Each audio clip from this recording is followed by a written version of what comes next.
Marcos capítulo 3. Voy a leer yo en la versión Reina Valera del 60, versículos 13, 14 y 15. Si usted lo tiene, puede dar un amén, un gloria a Dios, puede indicarme que usted tiene el pasaje. Amén. Marcos capítulo 3, versículos del 13 al 15.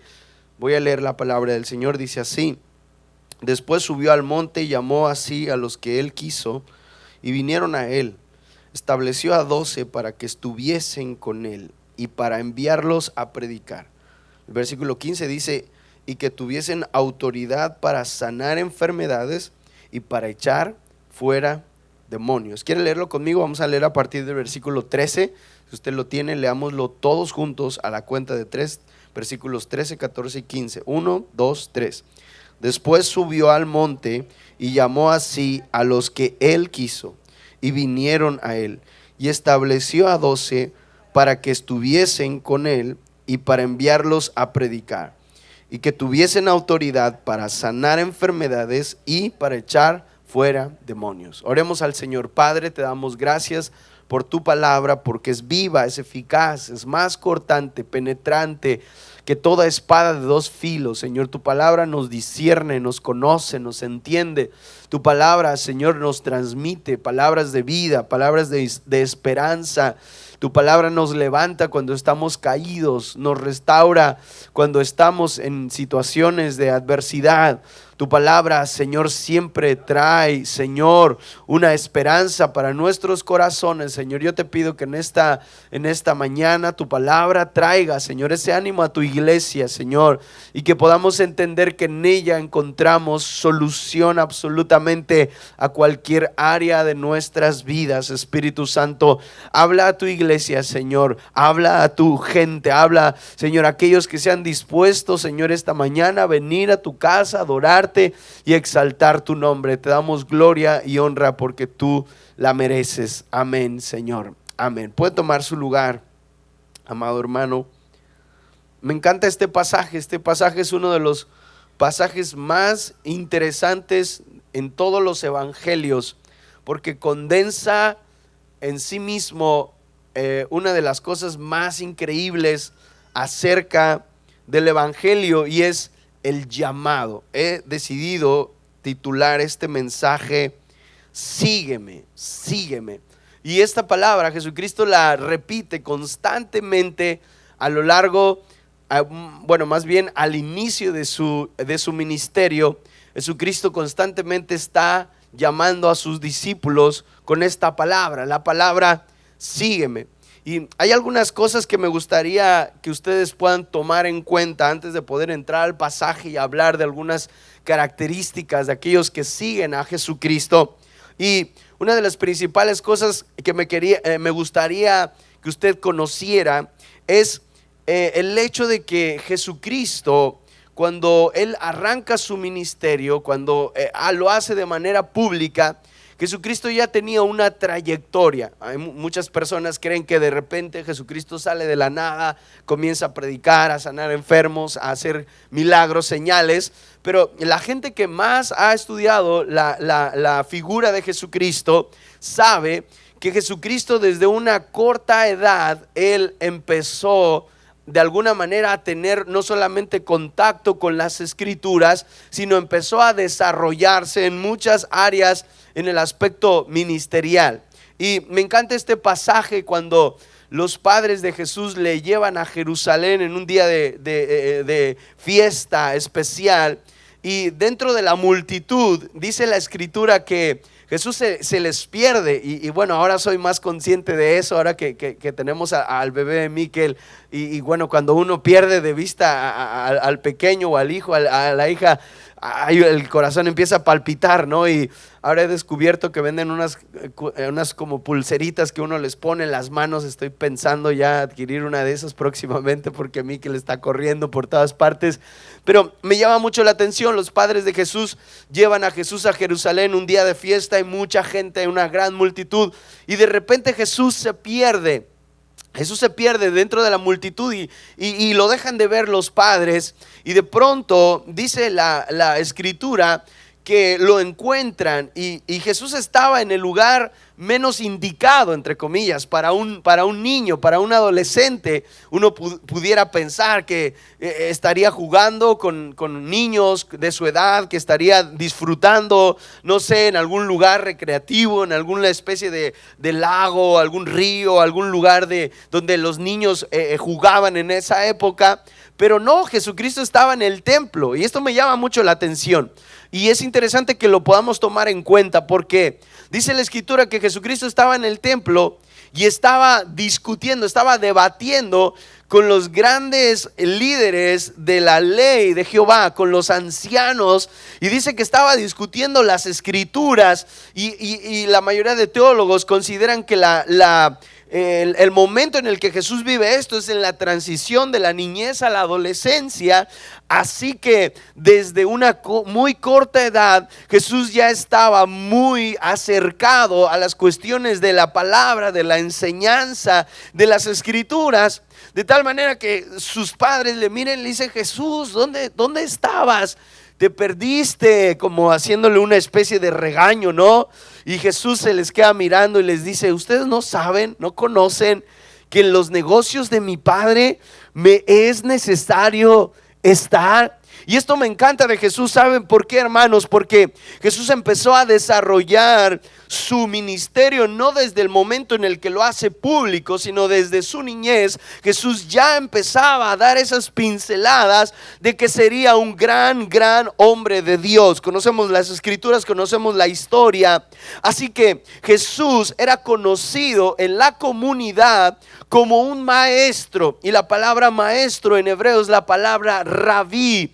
Así que a Jesús se le conocía en la comunidad como un rabí, como un maestro, como una persona que enseñaba, como una persona que leía la ley de Jehová, que abría los rollos de los manuscritos de los profetas, el rollo de la ley, y no solamente los leía, sino los podía interpretar y podía traer palabra. Así que Jesucristo era conocido en la comunidad como un rabí, de tal manera que cuando Jesucristo inicia su ministerio público, antes de comenzar su ministerio público, Jesucristo, antes de poder dar a conocer el motivo por el cual él había venido y sanar enfermos y predicar de manera pública y hacer grandes milagros, Jesucristo hace lo que todo rabí de la época haría o hizo, y era escoger, seleccionar cuidadosamente aquellos que le iban a seguir, aquellos que iban a seguir sus pasos, aquellos que iban a convivir y que iban a formar parte de su equipo. Y me encanta, hermano, porque en reiteradas ocasiones Jesucristo utiliza esta frase: ven y sígueme. Y entonces dice la Escritura: dejándolo todo le siguieron, dejando las redes le siguieron, dejando padre, madre le siguieron. Jesucristo hace una invitación, hay una atenta invitación de parte de Jesucristo, y es la invitación de poder seguirle. Y hay una buena noticia para todos nosotros, hermano, en esta hora, y es que esa invitación sigue abierta para cada uno de nosotros. Hoy en día Jesucristo sigue hablándonos y sigue diciéndonos: ven y sígueme, ven y conóceme, ven y conoce quién soy yo. Ahora, es muy interesante porque la palabra discípulo o la palabra aprendiz es una palabra muy conocida. Hoy podemos nosotros en nuestra cultura seguir a cualquier persona por las redes sociales de una manera muy sencilla. Simplemente usted se mete a su perfil y sigue a una persona, a un artista, a un cantante, a un político, a un, no sé, cualquier tipo de personalidad. Puede seguir a una empresa, a una familia, a una iglesia, a cualquier tipo de persona. Con el simple hecho de seguir, y entonces usted pica el botón seguir, y automáticamente cada vez que usted entre a esa red social, usted va a empezar a tener noticias de lo que esa persona hace o dice a lo largo de su vida. Pero hay una palabra, hay un término que Jesucristo utilizaba y todo rabí de la época utilizaba cuando hacía la invitación a que le siguieran. Y la palabra es la siguiente. Tenemos una próxima diapositiva. La palabra es la siguiente. La palabra es talmidim. Dígale al que está a su lado. Dígale al que está a su lado. Dígale, tú eres un talmidim. Dígale, tú eres un talmidim. Ahora, ¿quién era un talmidim? Esta es una palabra muy profunda, porque el talmidim era la persona que era invitada, que iba a recibir una invitación personal y específica para seguir al rabí, para seguir al maestro. Ahora, hay varias cosas que quiero mencionar antes de entrar de lleno al pasaje. Número uno, no cualquier persona que quisiera venir a Jesús o seguir a Jesús, más bien, podía seguir a Jesús. Tenemos dos simples ejemplos. Tenemos el ejemplo del joven rico. Ve los milagros de Jesús, ve la grandeza de Jesús, se acerca a Jesús y le pregunta: ¿qué necesito para seguirte? ¿Cuáles son los pasos? ¿Cuál es el formato que tengo que rellenar para ser tu discípulo?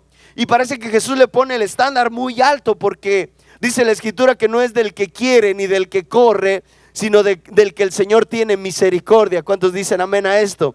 Así que Jesús le dice: bueno, es sencillo, vende todo lo que tienes, dáselo a los pobres y después sé mi talmidim. Es la palabra que se usa aquí en el griego, y bueno, también la podemos encontrar en el hebreo. Talmidim, ven y sígueme. Dice la Escritura que el joven rico se dio la vuelta, le dio la espalda a Jesús y se fue. No cualquiera que quería seguir a Jesús podía seguirlo. Otro ejemplo es el endemoniado gadareno. Jesucristo entra en este poblado y hay un hombre atormentado por espíritus. Dice la Escritura que Jesús lo libera, y automáticamente después de liberarlo, dice la palabra que este hombre, en agradecimiento, le dice a Jesús: quiero ser tu discípulo, quiero ser tu talmidim. Y Jesús le dice: no, vete a tu ciudad, regrésate a donde tú estás, y ahí habla de las grandezas que yo he hecho en tu vida. No cualquiera que quería ser un talmidim podía ser un talmidim. No cualquiera que podía o que quería ser un discípulo podía ser un discípulo. Dependía mucho de la invitación personal del maestro. Y esa invitación hoy el maestro nos la vuelve a hacer a cada uno de nosotros y nos dice: ven, hay una invitación personal, ven y sígueme. Ahora, quiero que imagine lo siguiente. Imagine un joven, una edad de 13, 14 años, y de repente recibe una invitación de su rabí. Y la invitación dice lo siguiente: estás invitado, estás convocado, estás seleccionado de manera muy cuidadosa para ser un talmidim. Así que este joven, este chico, este adolescente iba a llegar a su casa, hermano, con el honor más grande que un joven o un adolescente podía tener en toda su vida. Iba a llegar a casa, iba a abrir esa invitación del rabí de la sinagoga, y entonces en ese momento la familia se iba a llenar de un gozo increíble. Y un gozo parecido cuando a su hijo, a su hija lo aceptaron en una facultad para estudiar algún tipo de maestría o licenciatura, o lo aceptaron para un trabajo, o le dieron un aumento de sueldo, y entonces llegas y das la noticia, y entonces hay gozo en la casa, y dices: wow, increíble, no creí que lo lograrías, pero lo lograste. Así que este chico llegaba a casa y decía: he sido convocado por el rabí de la sinagoga a ser su talmidim, a ser su discípulo. Inmediatamente los papás, hermanos, se iban a llenar de mucho gozo y de mucha alegría, porque ellos sabían, hermano, que el maestro que iba a adiestrar e iba a enseñar a sus hijos no era cualquier maestro, era el Rey de Reyes y era el Señor de Señores. Jesucristo no era un maestro más, no era un rabí más, no era un profeta más, es el Hijo de Dios. ¿Cuántos dicen amén? Así que había gozo. Si cualquier maestro representaba una alegría para la familia, ahora el hecho de que fuera Jesús era aún mayor. Pero no solamente había alegría en el corazón, hermanos. El joven iba a ir a su habitación, iba a empezar a echar su ropa, sus zapatos, en ese tiempo sus sandalias, su túnica, sus utensilios personales, y se iba a empezar a despedir de su familia. Papá, gracias por todo el tiempo que estuve contigo, estoy tan agradecido. Mamá, gracias por educarme, pero a partir de hoy me voy a hacer un talmidim del maestro. ¿Por qué? ¿Por qué era tan severo el llamado a seguir a Jesucristo? ¿Por qué era tan extremo y tan radical? ¿En qué consistía la invitación del rabí, del maestro, a ser un talmidim, un discípulo, un seguidor de él? La invitación a ser un talmidim, un seguidor de Jesucristo, consistía en dejarlo absolutamente todo. Ahora sí nadie dijo amén, hermanos. A dejarlo absolutamente todo. Iba a dejar la casa, iba a dejar al papá, a la mamá, iba a dejar absolutamente todo. La invitación que hacía el rabí, el maestro, al talmidim era no solamente a visitarlo los domingos en la sinagoga, no. La invitación al talmidim no era, hermano, simplemente ir los miércoles a leer la Torá. La invitación del maestro no simplemente era asistir a aquellos eventos especiales donde había un buen orador, un buen grupo musical y nos iba a transmitir un tiempo agradable espiritual. No, la invitación a ser un seguidor de Jesucristo, hermano, era una invitación al sacrificio. Era una invitación a dejarlo todo y venir a vivir con el maestro.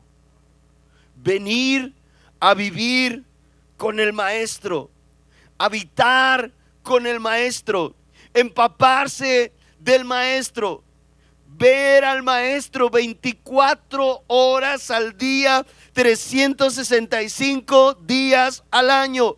La invitación a ser un seguidor de Cristo era, hermano, el honor más grande que alguien podía obtener. Y aún la invitación sigue abierta. El más alto honor y el más alto privilegio que un cristiano puede tener en esta tierra no es tener un gran ministerio. El más grande honor que un cristiano puede tener es una invitación de Jesucristo a seguir al maestro, a vivir con el maestro, a morar con Jesucristo. Alguien dice amén a esto, hermano. ¿Por qué no le da un fuerte aplauso, un fuerte gloria a Dios? Aleluya.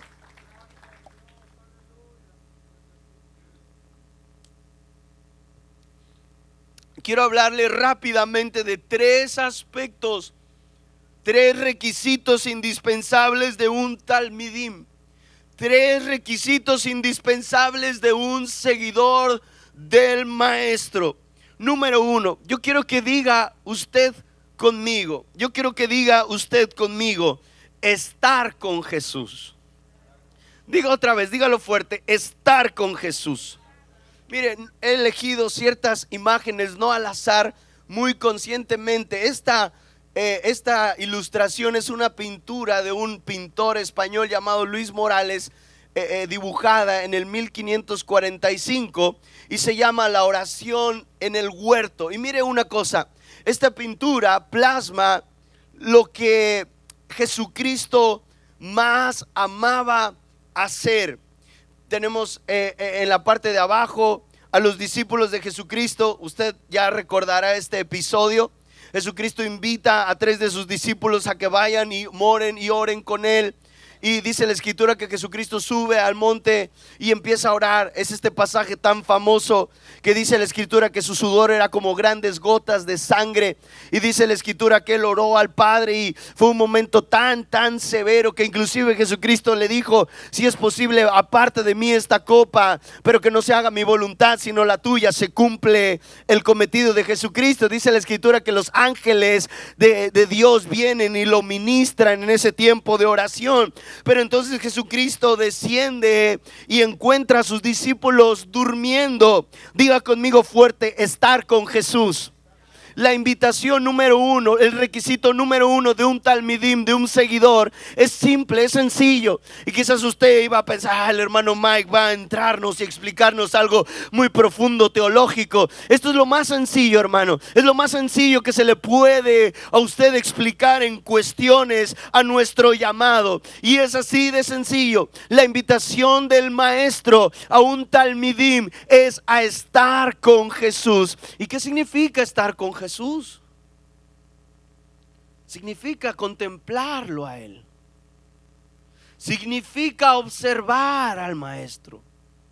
La invitación de un talmidim no era simplemente a pararse en el momento en el que el maestro daba o dictaba cátedra, enseñanza o lecciones. No, era una invitación a vente a vivir conmigo. Quiero que me veas en todas las áreas de mi vida. Quiero que me veas cuando me despierto, cuando tengo hambre, cuando tengo sueño, cuando me alegro, cuando me entristezco. Quiero que aprendas a vivir como yo vivo. Es la invitación más increíble que alguien puede recibir en esta tierra: poder estar con Jesús. Y estar con Jesús significa contemplarlo, hermano. Contemplar a Jesús. Y de todas las características que resultan de la contemplación de la vida de Jesús, pude haber elegido muchas, seguramente no terminaríamos, pero he decidido escoger esta. Una de las cosas que Jesús más amaba hacer en su día cotidiano era orar. Hermano, tan importante era para Jesús la oración que nunca sus discípulos le piden: Jesús, enséñanos a predicar. Y mire que Jesús fue un gran predicador, hermano. Jesucristo predica el gran sermón del monte, uno de los sermones más impresionantes, ¿no? Los discípulos no miran a Jesús y le dicen: enséñanos a multiplicar los panes y los peces. Y Jesucristo constantemente hacía milagros sobrenaturales. Los discípulos no le preguntan: maestro, ya que somos tus talmidim, ya que somos tus discípulos, enséñanos a liberar demonios. Aunque Jesús era usado con el poder del Espíritu Santo de una manera extraordinaria, pero hermano, de la contemplación y de estar con Jesús surge la necesidad de uno de sus discípulos de decirle a Jesús: enséñanos a orar. Maestro, ¿cuál tuvo que haber sido la experiencia de Jesús orar, hermanos? ¿Sabe qué pasaba cuando Jesús oraba? Cuando Jesús oraba, hermano, había una reunión de la Santa y Bendita Trinidad. Usted recuerda cuando Jesucristo, hermano, fue bautizado por Juan el Bautista. Dice la Escritura que cuando él sale de las aguas, una paloma se posa sobre él. ¿Y qué significa, hermano? El Espíritu Santo, la investidura del Espíritu Santo. Y de repente se oye una voz del cielo, es la voz de Dios, que dice: este es mi Hijo amado en el cual yo tengo complacencia. ¿Sabe por qué Jesucristo amaba la oración, hermano? Porque cada vez que Jesucristo oraba, el Padre, el Hijo y el Espíritu Santo se reunían a tener comunión, a tener intimidad, a tener relación, hermano. Somos llamados a contemplar a Jesucristo, y una de las cosas que más amaba el maestro era tener tiempo con su Padre. Hermanos, somos llamados a tener estos tiempos de contemplación con Dios en una vida tan ajetreada, en una rutina tan absorbente, en una sociedad tan demandante. Si usted se considera discípulo de Jesús, tome en cuenta que dentro de sus responsabilidades como hijo de Dios es simplemente contemplar a Dios.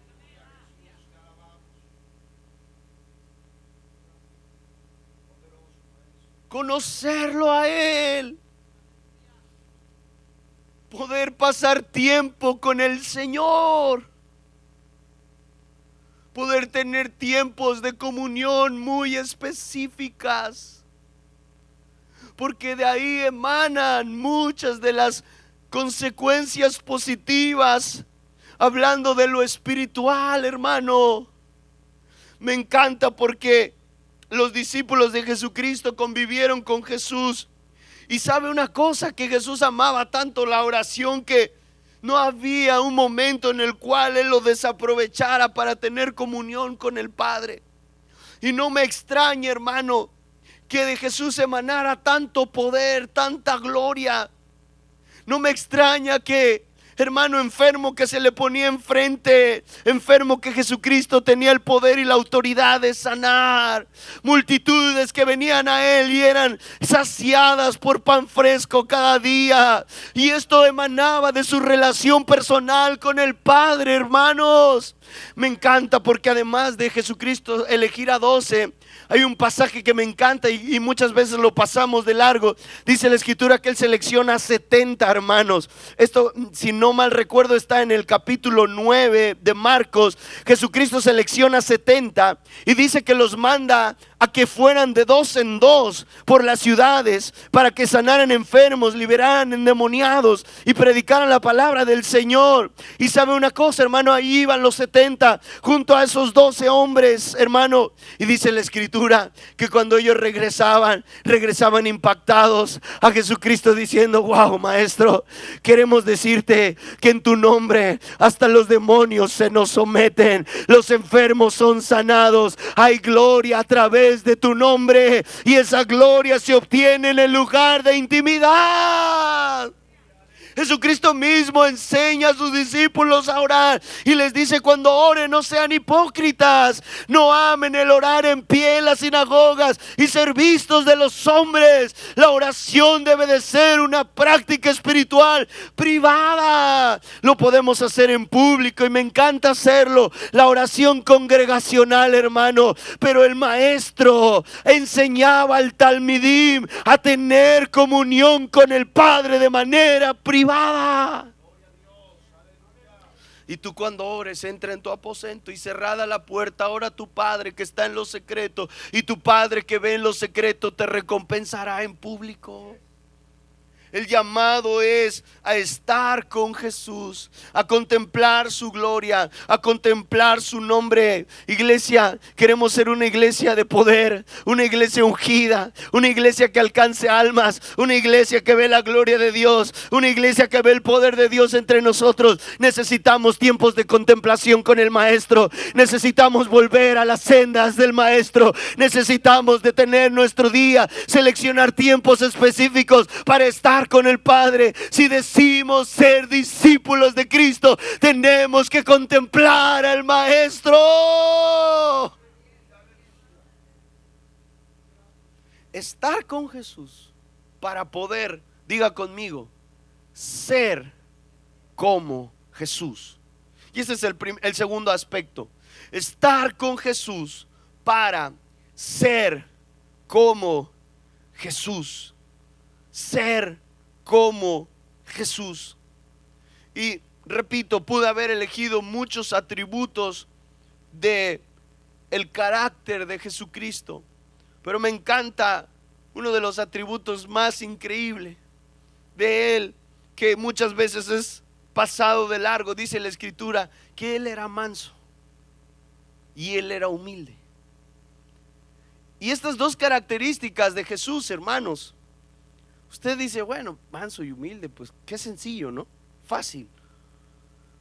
Pero la humildad y la mansedumbre se ponen a prueba en los momentos más difíciles de la vida, más complicados de la vida.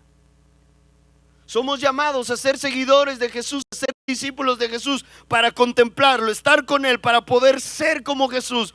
Y una de las características más impresionantes de Jesús era su tranquilidad, su paz, su calma en los momentos más terribles de la vida.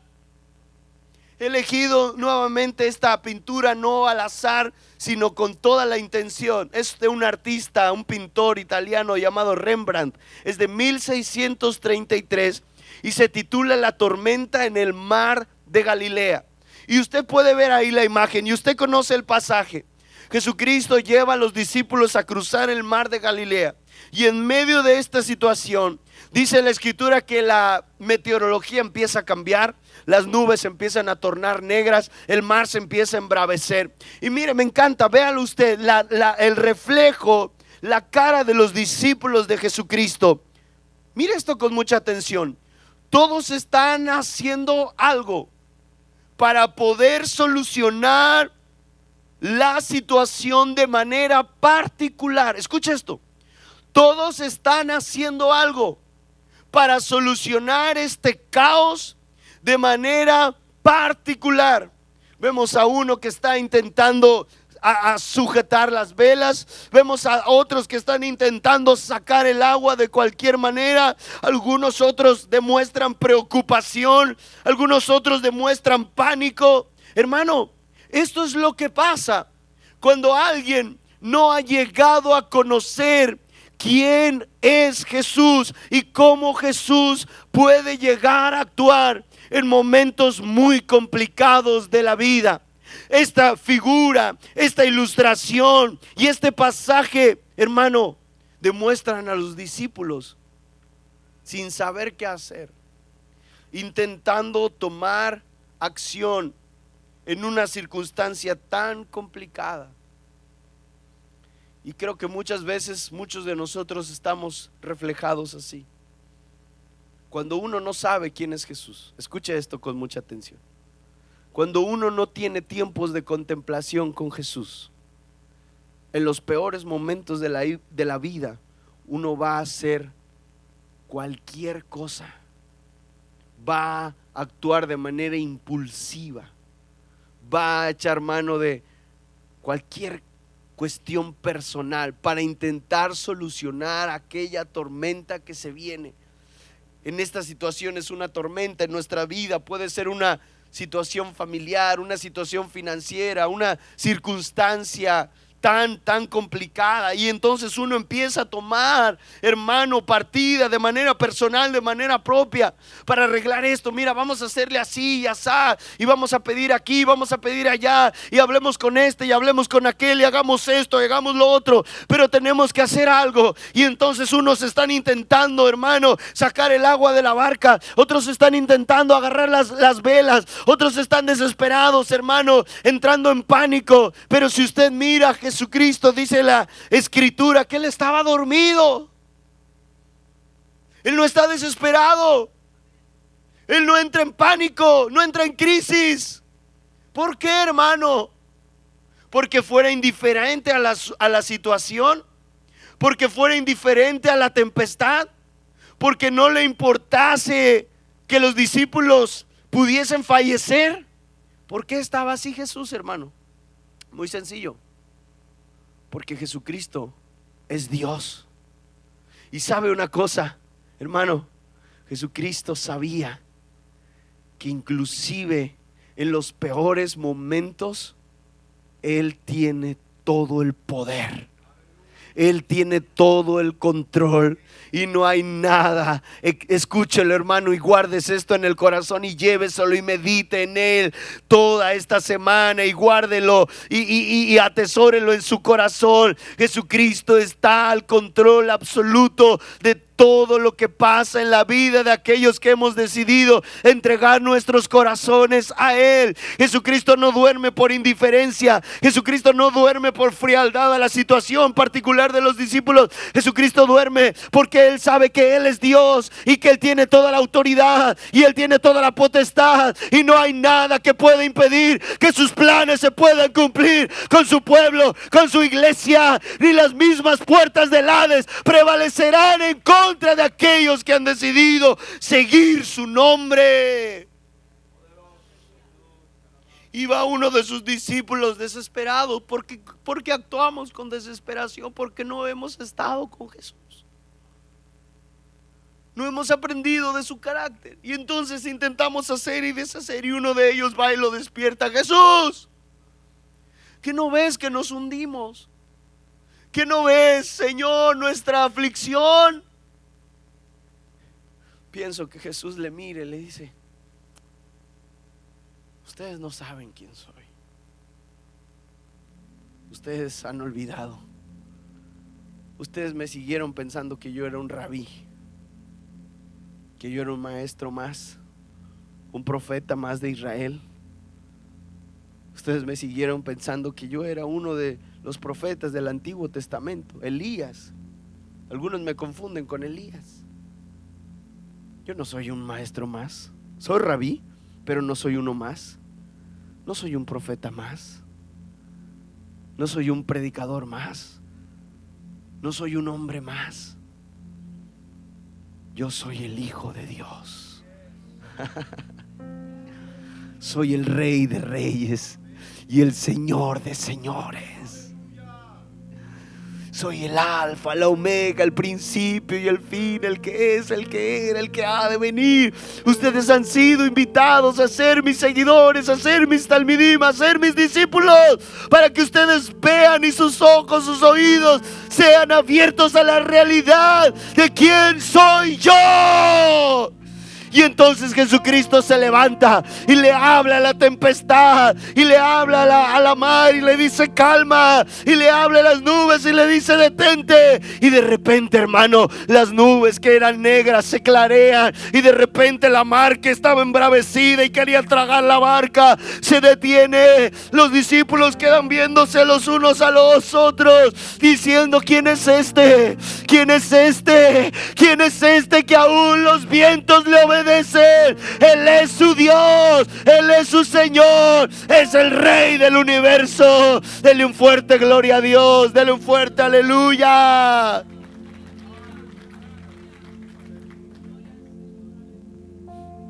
Somos llamados a ser como Jesús, pero para ser como Jesús tenemos que estar con Jesús, para empaparnos de su mansedumbre, de su templanza.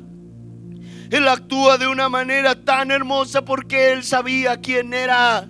Hermano, en medio de cualquier tempestad, ser discípulo de Jesús le va a traer completa paz, certeza y seguridad de que pase lo que pase, mi vida está en las manos de Dios. Termino con lo siguiente: estar con Jesús para ser como Jesús, para así hacer lo que Jesús haría en mi lugar. Diga conmigo: hacer lo que Jesús haría en mi lugar. ¿Qué haría Jesús en mi lugar? ¿Qué haría Jesús en mi situación? ¿Cómo actuaría Jesús en un conflicto matrimonial? Porque si usted puede decir, hermano Mike, muy bonito estar con Jesús, contemplarlo, orar, prácticas espirituales, lo que ya sabemos. Ser como Jesús, el carácter de Jesús, claro, pero Él era Dios.